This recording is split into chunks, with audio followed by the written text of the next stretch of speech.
ආදරෙන් මගේ channel එකට පිළිගන්නවා. අද අපි බලමු රෝගම් එන්නත ගැන. අපේ රුධිර ගණය ගත්තාම මේ රුධිර ගණයේ රීසස් සාධක දෙකක් තියෙනවා. ඒ කියන්නේ ධන සහ ඍණ වශයෙන්. උදාහරණයක් විදිහට ගත්තොත් O positive O negative විදිහට. මේක අපි කෙටි කරලා RH සාධකය කියලාත් කියනවා. අම්මා තාත්තා RH වර්ග දෙකක නම් ලැබෙන දරුවාට ධන හෝ ඍණ හිමි වෙන්න පුළුවන්. රීසස් නෙගටිව් අම්මා කෙනෙක්ගේ මුල් ගර්භණී භාවයේදී දරුවා පොසිටිව් වුවත් එම දරුවාට ගැටලුවක් ඇති නොවන්නේ විශේෂ අවස්ථාවකදී හැර ගර්භණී කාලයේදී රුධිර වර්ග දෙක මිශ්‍ර නොවන බැවින්. වර්ග දෙක මුහු වන්නේ දරුවා බිහි වෙන අවස්ථාවේදී එය අපි සංවේදකරණය ලෙස හඳුන්වනවා. ප්‍රසූත අවස්ථාවේදී රීසස් පොසිටිව් රුධිරය අම්මගේ සිරුරට ඇතුල් වෙලා ඒට විරුද්ධ ප්‍රතිදේහ අම්මගේ සිරුරේ නිපද වෙනවා.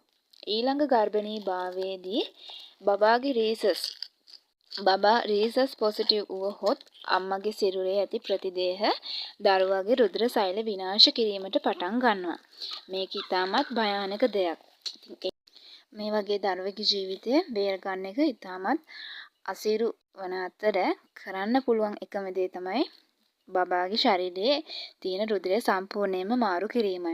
මේ ගැටලුව ඇතිවීම නැවැත්වීම සඳහා අම්මගේ සිරුරේ ඇති ප්‍රතිදේහ එහෙම නැත්නම් අපි ඇන්ටි-ඩී කියලාත් කියනවා. මේ ඇන්ටි-ඩී අක්‍රිය කිරීම සඳහා රෝගම් එන්නත ලබා දෙනවා.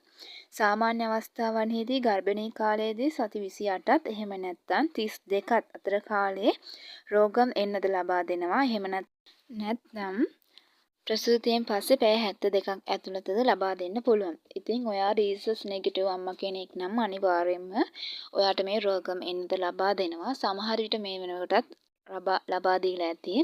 ඉතින් ඔයාට රෝගම් එන්නත දුන්නාද නැද්ද කියලා ඔයාගේ කාඩ් පතේ සඳහන් කරනවා.